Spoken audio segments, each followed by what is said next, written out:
అన్నయ్య కొందరు అమాయకంగా ఉంటారు కానీ వాళ్ళ పనులు వాళ్ళు చేసుకుంటారు అన్నయ్య.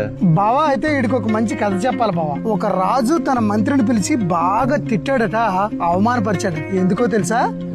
చెప్తా విను. తన మంత్రిని పిలిచి, నీ కొడుకు చూడు ఎంత వెర్రివాడో, రోజు నేను ఒక వెండి నాణ్యం ఒక బంగారు నాణ్యం ఇస్తుంటే బంగారు నాణ్యం తీసుకోకుండా వెండి నాణ్యం తీసుకుని వెళ్ళిపోతున్నాడు అన్నాడు. మంత్రి దాన్ని అవమానంగా భావించి కొడుకు దగ్గరికి వెళ్ళి అడిగాడు, ఒరే మొద్దు వెదవా, బంగారు నాణ్యం వెండి నాణ్యం ఇస్తుంటే వెండి నాణ్యం తీసుకుని వస్తున్నావు ఎందుకురా, దాని వల్ల ఏమైనా ఉపయోగం ఉందా అన్నాడు. అప్పుడు ఆ కొడుకు, నాన్న నేను బంగారు నాణ్యం తీసుకుంటే ఆ ఆట అక్కడితో ఆగిపోతుంది, రోజు వెండి నాణ్యం తీసుకుంటున్నాను కనుకే ఆ రాజు రోజు పిలిచి బంగారు నాణ్యం వెండి నాణ్యం పెడుతున్నాడు. నేను బంగారు నాణ్యం తీసుకోకుండా వెండి నాణ్యాలతో సామ్రాజ్యాన్ని సృష్టిస్తున్నాను అన్నాడు. కొంతమంది బావా చూడడానికి అమాయకంగా ఉంటూ వాళ్ళ పనులు వాళ్ళు చేసుకుంటారు. వాళ్ళ గోల్స్ చెప్పరు, వాళ్ళ టార్గెట్స్ చెప్పరు, ఏమీ తెలియనట్టుగానే ఉండి వాళ్ళ పని వాళ్ళు చేసుకుంటారు. మంచి లక్షణం కాదా? ప్రస్తుతం ఉన్న పరిస్థితులకి అలాగే ఉండి మన పని మనం చేసుకోవాలి. అదే కరెక్ట్.